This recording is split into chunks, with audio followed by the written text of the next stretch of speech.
अंदाज में सब ने कहा कि अगर पाकिस्तान हो तो हम सारे होंगे, हम सब की सियासत होगी। तो इसलिए फैसला किया गया कि हम हुकूमत का हिस्सा बने और उसकी रुखसती हुई। अगरचे उसने बहुत कोशिश की, इसके बावजूद मैं ये वसूख से कहता हूँ कि आज तक अगर उस तरह नालायक बनना मुल्क का वज़ीर आज़म होता तो शायद पाकिस्तान को दिवालिया होना था, डॉलर आज 400 रुपए से भी ऊपर जाना था और महंगाई का तूफान इससे भी ज्यादा होना था, क्योंकि उसके साथ तो कोई फिक्र था ही नहीं।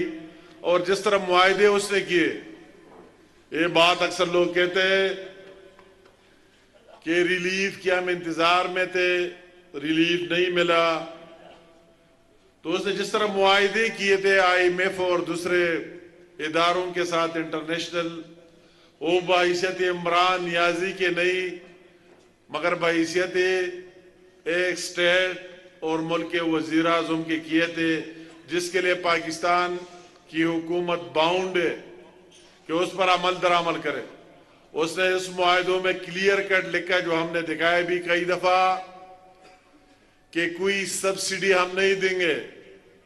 अगर हमारी ख्वाहिश हमारे वजीर आज़म शहबाज शरीफ की और हम सब की ख्वाहिश रही भी, हमारे कायद मियां मोहम्मद नवाज शरीफ की ख्वाहिश रहे भी, क्या अगर पेट्रोल 100 रुपए पर मिलता है बाहर से तो हम आवाम को 50 रुपए पर दे दे, 50 सब्सिडी में दे दे।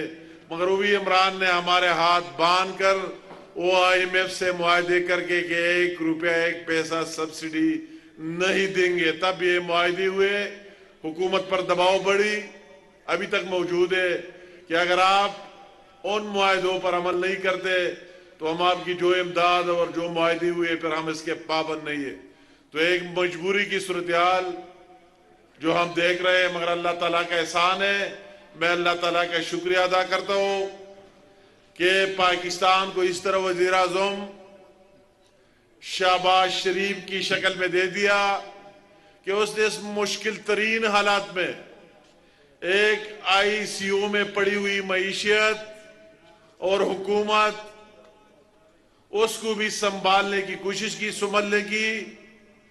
और आज आप देख रहे हैं अगर कौम मुश्किल में, सैलाब में, तो आप देख रहे सुबह शाम, परसों हमें कहा गया कि प्राइम मिनिस्टर हाउस 6 बजे पहुंच जाए और 6:30 बजे DA खान और टांग जाना है। हमें हैरत हुई कि 6 बजे अगर हमें पहुंचना है तो 4-5 बजे उठना है। इसी तरह वजीर आज़म जब हम गए तो शहबाज शरीफ हमारा इंतजार करता रहा हेलीकॉप्टर के साथ हेलीपैड पर, और वहीं से गए और शाम तक, रात तक। मैंने फिर कहा कि अगर प्राइम मिनिस्टर साहब आप बता देते तो हम रोजा की नियत करते, रोजा भी रख देते कि दरमियान में चाहे किसी के लिए नहीं रुकना, इधर मुतासरीन के जाओ, उधर जाओ। तो उसने इतनी कोशिश, बैरूनी दुनिया, अंदरूनी दुनिया, हर जगह कोशिश कर रहे हैं कि पाकिस्तान की हालत बेहतर हो जाए। और इंशाअल्लाह ताला अगर ये आज़म हमारी लीडरशिप की, हमारे कायद मियां मोहम्मद नवाज शरीफ की वजह से बैठे हुए, ये सोच फिक्र, और शहबाज शरीफ साहब या जो मुल्क का चीफ एग्जीक्यूटिव है और हमारी पूरी टीम, तो इंशाअल्लाह ताला अल्लाह ताला मदद करेगा और पाकिस्तान बहरानों से निकाल कर रहेंगे इंशाअल्लाह ताला। मगर मैं दूसरी तरफ अभी इन सारी बातों के बावजूद कि वही इमरान खान जो बड़े बड़े बातें करता था, बड़े बड़े झूठ बोला करता था, उसका असल चेहरा आवाम के सामने आ गया। वही ट्रांसपेरेंसी इंटरनेशनल से शुरू करके फाइनेंशियल टाइम्स की रिसर्च और रिपोर्ट आने के बाद पूरी कौम की इंतजार थी कि वही जो इलेक्शन कमीशन में फॉरेन फंडिंग, ममनुआ फंडिंग का केस पड़ा हुआ है, उसका फैसला आ जाए। वो भी कहते थे कि कुछ ही नहीं है, बार बार बयानी हल्फी देता रहा है कि कुछ नहीं है, हमने कुछ नहीं लिया।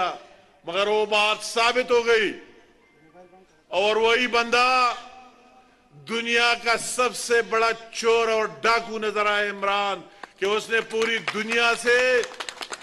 दुनिया की कंपनियों से पूरे ममालिक इंडिविजुअल जहां तक इजराइल वगैरह तक चलकर पाकिस्तान में अदम इस्तेहकाम पिलाने के लिए एक पार्टी पीटीआई बना दी। पता लग गया कि क्यों सीपे को रोका गया, क्यों चाइना के सदर को रोका गया, क्यों पाकिस्तान में अदम इस्तेहकाम पिलाया गया।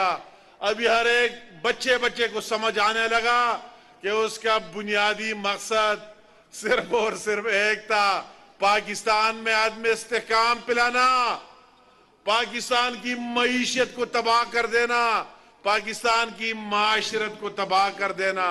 1 पॉइंट एजेंडा था उसका और इसी पर चल रहा है। और इतने झूठ बोलते, हम हैरान रह जाते हैं कि इतने दलीरी से झूठ बोलना कि दिन क्या, अभी मैं बात कर रहा हूं दिन क्या, अगर अभी 4 बजे तो कहते ये रात के 4 बजे। इतने दलीरी से बोलता है कि लोग हैरान रह जाते हैं। तो अभी उसके क्या जस्टिफिकेशन बनता है, क्या तुक बनता है उस पार्टी के चोर डाकू फिर भी सियासत करता है और आवाम को गुमराह करने की कोशिश कर रहा है। अभी ये सारी कौम का फर्ज बनता है। वही लोग जिसके नारे लगा रहे थे, मैं उससे पूछता हूं कि अगर आपका लीडर इतना चोर डाकू साबित हो गया, इसके बाद उसके हक में नारे लगाना, पाकिस्तान के खिलाफ नारे लगाने के मुतरादिफ से मेरे लीडर नवाज शरीफ से लेकर मुझ जैसे वर्कर तक आपने सैकड़ों केसेस बनाए, मगर अल्लाह ताला का एहसान है एक दिले की चोरी साबित नहीं की। और हमारे लीडर को इसकी सजा मिली कि अपने बेटे से तनख्वाह न लेकर आपने गोशवारे में जाहिर नहीं की, उसको नाल करार दिया गया, उसको सजा हुई। मैं पूछो पानामा किधर है, वो केसेस किधर है, वो दूसरे लोगों के इंश्योरेंस कंपनियां किधर है। और दूसरी तरफ इस पर इतनी चोरी और डाके साबित होने के बाद इस कौम को मैं कहता हूं और के सपोर्टरों को कहता हूं कि आप किस तरह अंधाधुंध की सपोर्ट करते। जिस मुल्क ने पाकिस्तान को तबाह कर दिया और हर पहलू पर तबाह किया और जो इंटरनेशनल चोर डिक्लेयर हो गया, उसके खिलाफ अभी फैसला हो गया है कि हुकूमती इदारे भी उसके खिलाफ इंक्वायरी करे, FIA भी इंक्वायरी करे कि पैसे किधर से, उसके जितने लीडरशिप है उसमें इन्वॉल्व है, जाली अकाउंट से, फेक अकाउंट से उसके नाम पर अरबों रुपए आ गए और कहा गए और मुल्क में आदमी इस्तेहकाम पिला दिया गया। अभी आपको भी कहता हूं, इस KPK की आवाम को भी कहता हूं कि उसके खिलाफ सड़कों पर निकलना है, एहतिजाज करना है, उनको वही दिखाना है कि किसी चोर को सियासत का हक नहीं,